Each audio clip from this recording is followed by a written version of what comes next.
Eu já tava ficando com a mente meio louca. Pô, cara, no dia seguinte ficava meio atordoado, assim, entendeu? Ficava com a mente toda aérea. Fica sequeladão legal mesmo, crack. Me relacionei com uma mulher lá que usava o crack, eu usando a cocaína. No dia acabou a cocaína, ela pediu para me experimentar o crack, falando que a alucinação era melhor. Aí eu fui usar, daquela primeira fumada ali que eu dei, foi a derrota. Eu parei de fumar maconha, parei de beber cerveja, parei de andar na rua, parei de cheirar cocaína, mas usava o crack.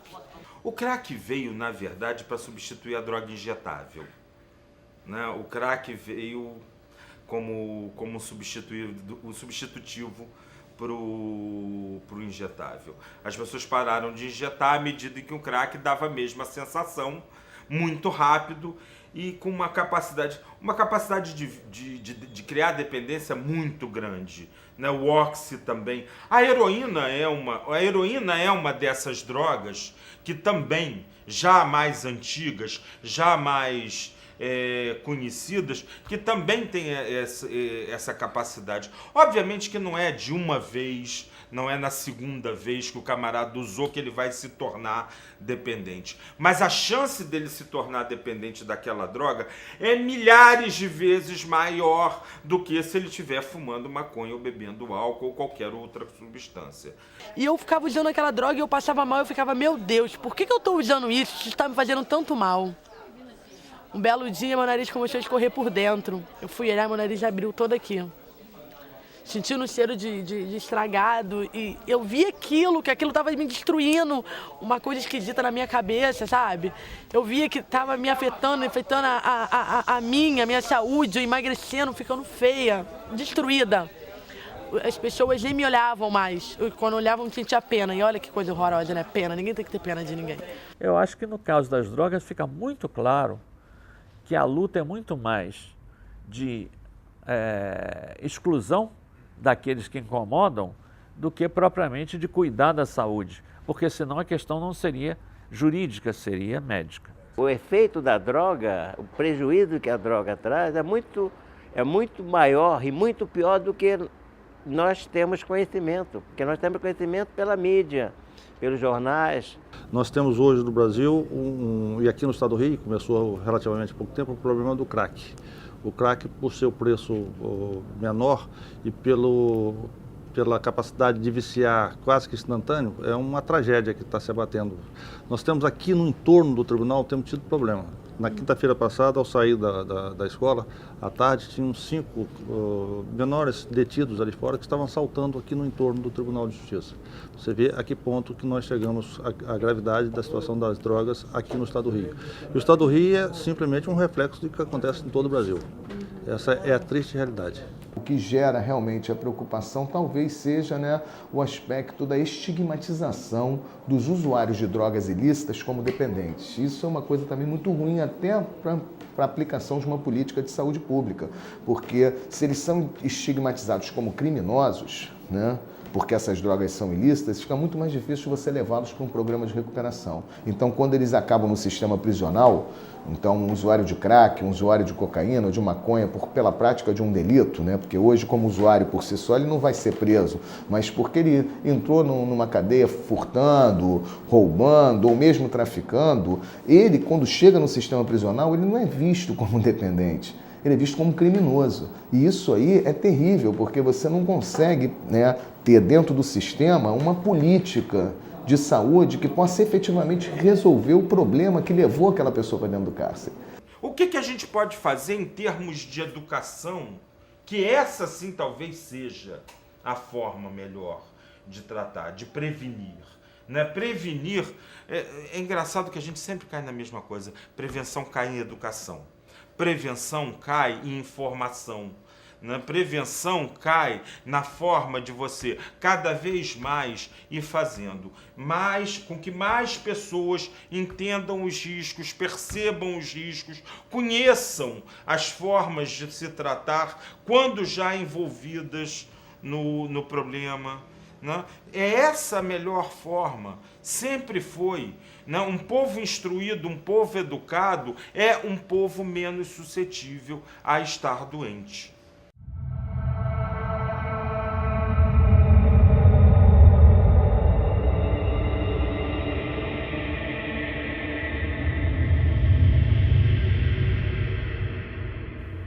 projeto Prisioneiros das Drogas pretende alertar aos jovens sobre as relações entre o consumo de drogas e a criminalidade no Brasil, bem como fomentar e promover movimentos e ações sociais que visem a prevenir o consumo de drogas. O projeto Prisioneiros das Drogas está sendo desenvolvido nas Faculdades Integradas Hélio Alonso, com o envolvimento de alunos, né, da graduação de Turismo, de Comunicação e Direito. E o nosso trabalho está voltado, quer dizer,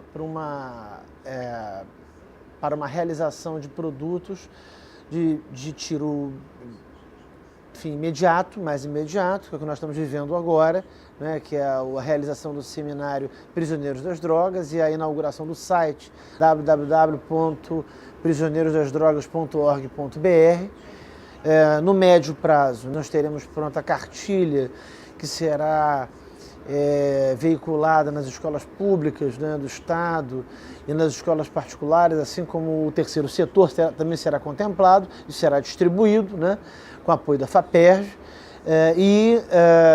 No longo prazo nós teremos aí a preparação do documentário de 60 minutos sobre os prisioneiros, a vida, né, dos viciados no cárcere e um importante centro de referência de assistência jurídica, não é, de assistência psicológica, e sobretudo forense, dentro da Faculdade de Direito das Faculdades Integradas Hélio Alonso. A Faculdade de Direito ela vai dar essa assistência, o seu escritório modelo vai estar voltado para essa embocadura.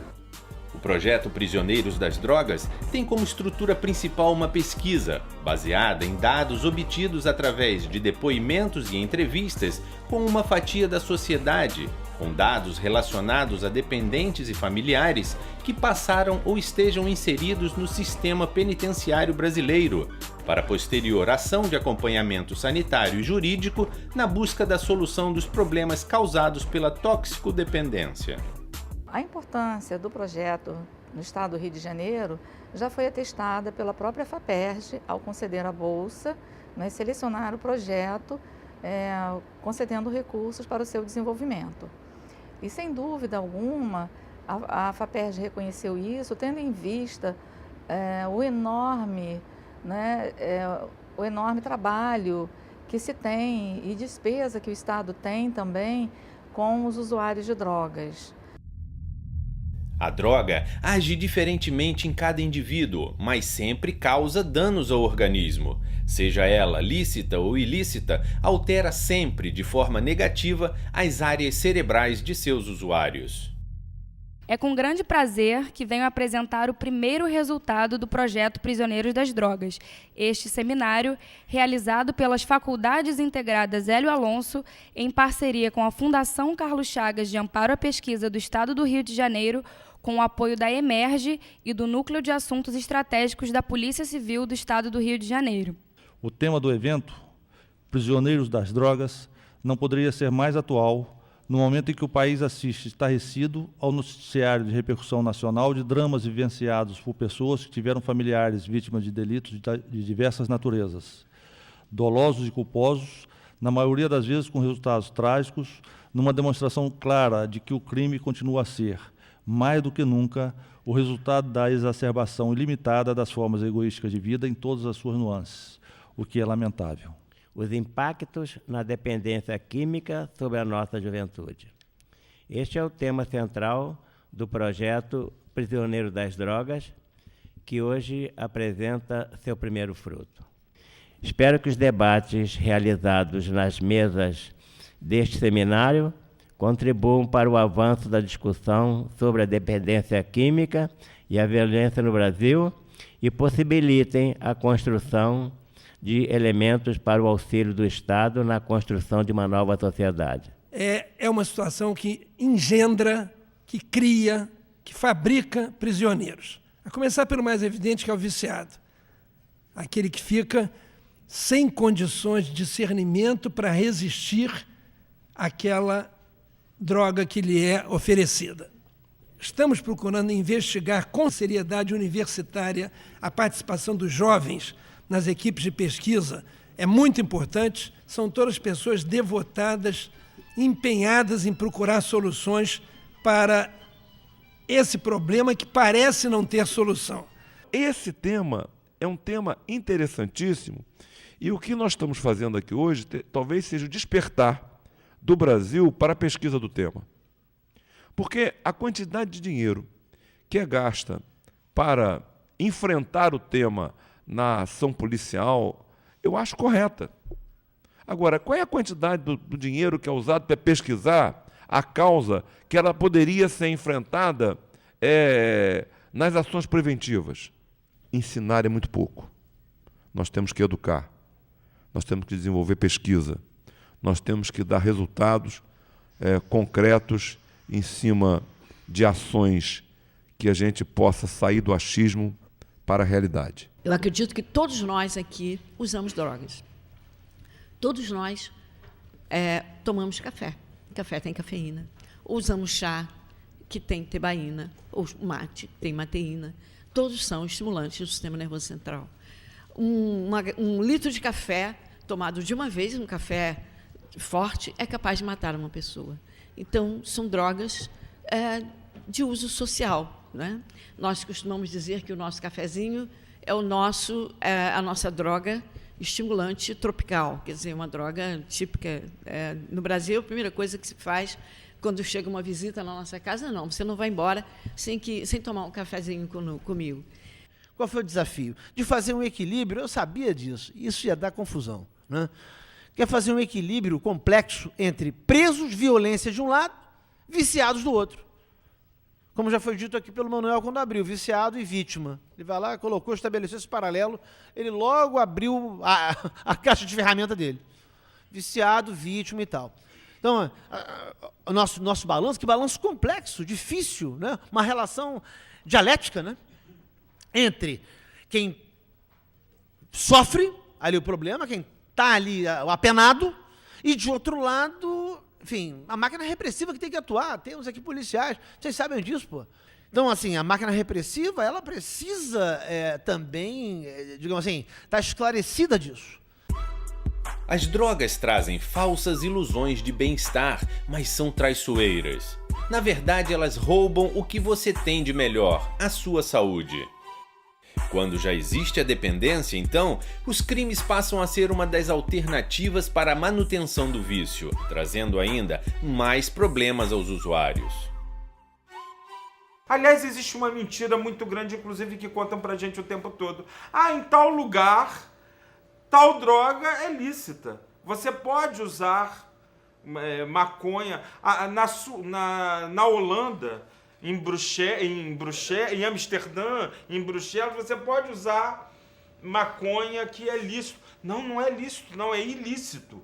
Existe uma quantidade de maconha com o qual o cara, num local determinado, onde o camarada não é criminalizado pelo uso. É descriminalização da maconha e não liberação da maconha. É diferente. Vai você lá andar com 100 gramas no bolso para ver se você não vai ser preso, não vai ser expulso do país. A maconha foi considerada ilícita muito antes, por exemplo, das anfetaminas, as chamadas bolinhas, que são uma droga muito mais grave do ponto de vista do sistema nervoso, estou falando agora como médico, do que a maconha. Não é que a maconha não produz efeito, não é isso que eu estou dizendo. Eu estou dizendo é que a maconha causa efeitos ruins num grau menor do que causa, por exemplo, a anfetamina. O uso repetido de substâncias que causam prazer, ela modifica a fisiologia do cérebro. Há uma violência em todos os sentidos. Primeiro, pela ingestão da droga. É uma violência contra o próprio corpo. Nenhuma droga álcool, um cigarro de maconha, um cigarro de tabaco, nenhuma droga ela é, digamos, inofensiva. Ela provoca danos ao organismo, ao cérebro, ao corpo de uma maneira geral, ao raciocínio, à lucidez, à consciência, percepção do mundo, etc. Eu fiz tráfico dos meus 27 aos 36 anos. Eu pegava quilo de maconha, 2 quilos de maconha para vender, para manter meu vício. Eu não tenho nada, nunca mal pagava meu condomínio, meu aluguel, minhas coisas, minha mãe tinha que me ajudar. Nunca tive nada, nunca comprei uma guitarra com nada. É para poder manter meu vício e as coisas que são agregadas ao vício. A noite, o álcool, o sexo, drogas e rock and roll. Começa o uso recreativo, onde tudo é festa, onde tudo é alegria, onde a gente vai usar um álcool, uma maconha, até uma cocaína, de uma forma recreativa, para se divertir numa festa, para se soltar mais. Conforme esse uso vai evoluindo, conforme essas pessoas vão progredindo na doença, o que acontece? Aí sim, a coisa vai surgindo de outra forma. Aí começam os pequenos furtos, geralmente os pequenos furtos dentro de casa. A primeira violência é dentro de casa, a primeira agressão é em casa, a primeira agressão é contra a mãe, né? É contra o pai, é contra o irmão, mas geralmente a mãe é o foco, né? O primeiro ataque vem contra a mãe, a primeira agressão vem contra a mãe. A partir daí, a coisa evoluindo mais, aí ele vai para a rua. E aí ele começa a fazer pequenos roubos na rua.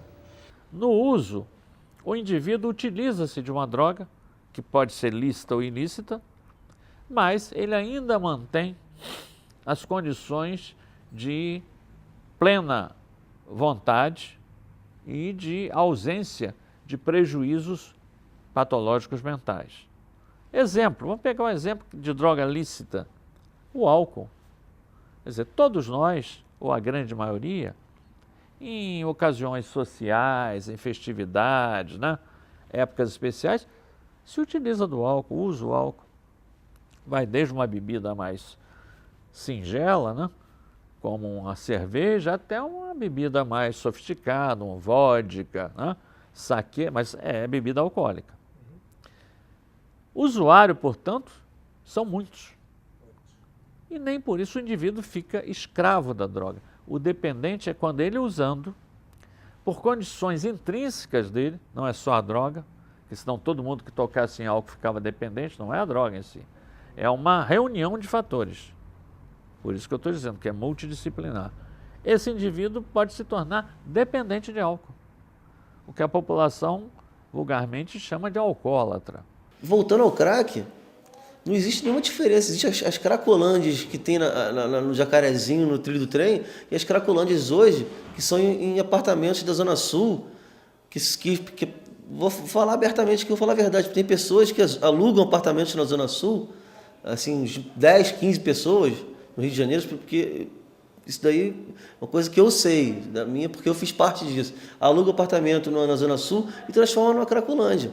Só que lá tem TV de plasma, tem som, mas todo mundo fica sujo, todo mundo fica com a unha suja, as pessoas ficam 4 dias sem tomar banho, porque não é porque é porco, é porque não consegue tomar banho mesmo, o crack não te deixa você se alimentar, você não bebe água, no máximo é uma cachaça e olha lá.